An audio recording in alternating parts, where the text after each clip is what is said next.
If you've not taken a look at the first video of the reed finishing, I encourage you to do so. There are several concepts in here I will be assuming that you have understanding of. This video series here is going to be very essential for your understanding of the pedagogy I'm putting forth for reed finishing. You may need to refer to this video several times, and again I encourage you to visit the IDRS website and look up my article, or go to 2reed.net, the number 2 for 2reed, and look up the article on the pedagogy of bassoon reed finishing that I've supplied. An important part of this concept is the idea of counterpoises. And I've given here a definition of counterpoise. A counterpoise is a force or influence that balances or equally counteracts another. And you'll see in just a moment or two that I use these concepts of specialty reed types as counterpoises for the way in which you can make reeds. Here, for example, are the 3 reed type counterpoises. These are the 3 specialty reed types. We've got one counterpoise that is this high note reed. Another counterpoise is this low note / quiet reed. And the third is this concerto loud reed. We'll see the normal reed is in the middle of this, and in fact draws on various features from all 3 reed types. So you might want to think of each of these specialty reeds as maybe being some sort of extreme. If we just had, for instance, 2 counterpoises, then we would be on a continuum. And normal might be in this area, and you travel towards high note or low note on this continuum and this idea, and you'd borrow, as you got more towards low note, you'd borrow from concepts that create a low note or quiet reed. But I have, in my conception of reed making, actually 3 counterpoises or 3 reed types. And so more of this drawing more illustrates the way in which I think it'll be useful for us to think. So let's address some of these reed types.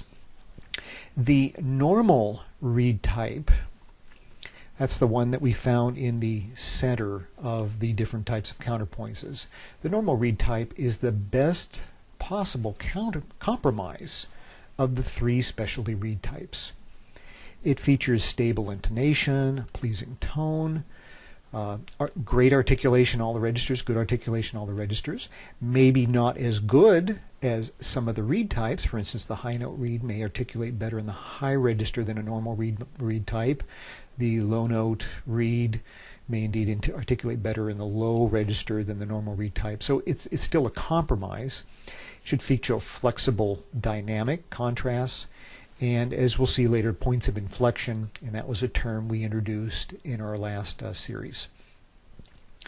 The specialty reed types, again featuring the 3 of the high note, low note, or quiet, and I might add that this is the quiet reed type is one that I personally would use when I play continuo, where you want very subtle playing that perhaps joins a cello or another continuo instrument, where you're able to play very quietly, great tone, but you generally don't play much above a mezzo forte in some of these continuo parts, so you would emphasize that particular reed type. The concerto or loud reed is one that, of course, you play a concerto with, hence the title. Let's look at some of the features now of these 3 specialty reed types. The high note reed type, in general, features a narrower shape. And by shape, it could be both in the blade itself or in the throat measurements as well, the tube itself. A shorter blade, rounded first and second wires, a greater heart to wings ratio. And again, review the first video for where the heart was and the wings were found. Greater spine to rail ratio, points of inflection, and parallel scrape. This is again an example I introduced in the first about extreme point of view or extreme examples of the parallel scrape, where Generally from about the heart area on back, we've got the same thickness to the blade, or the sloped or pyramid, where you have a sloping through most of the blade of the reed. The low note, quiet, or continuo reed features generally a wider shape, especially in the blade, longer blade, flattened first and second wires, lesser heart to wings ratio, lesser spine to rail ratio with a thinner spine. That's going to be important for us to consider as well. And a thinner tip, and often the sloping scrape seems to emphasize this type of reed just a bit more. Our third type is the concerto or loud reed. This generally has a wider shape, particularly in the throat, features no points of inflection or some slight inflections at the wings, and a lesser spine to rails ratio with thicker rails, actually thicker spine as well, I should have said here, and a larger aperture height and width. Now let's just further explore this concerto or loud reed.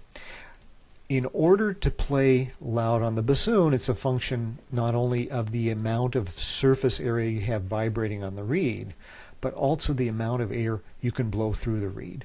So for this reason, the concerto reed in general has a higher aperture height and aperture width through all of its articulation.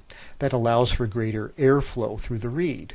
And that's also the reason why the wider throat shape can also help a reed to be louder. Again, you've got the ability to put more air through the reed. Now, I've got to give the caveats here, and that is that not all specialty reed types will have every feature listed. They'll draw upon many of the characteristics as components to achieve the desired results, but it doesn't mean that all of these characteristics will be present.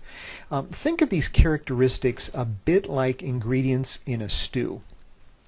More of one ingredient should be added if another ingredient's taken away or even omitted. So some of this is even sort of a recipe of playing. You might have your high note reed, and one player might find it's preferable, instead of having as narrow a blade, for instance, having a shorter blade. Now let's try to understand a little bit the relationship between points of inflection and reed types. And I've mentioned that, for instance, the concerto reed does not have these points of inflection at least as much, and you do tend to find that in the high note and often even in the low note reed. Reeds with points of inflection allow for multiple reed apertures, and this is due to the spring-like action of the reed. The spring-like action permits the performer to select varying reed apertures, as illustrated here. So you can make a choice of having very open aperture all the way to an aperture that's very small, and everything in between here. Since the apertures change the vibrational surface, you're really, almost as it is, changing the size of the reed. That's why it's very helpful to have the smallest reed possible for the high register, and that's why the illustration here in 3, we show lesser vibration area. This whole white area would be vibrating. This would be closed off with a more embouchure pressure, as shown here in number 3.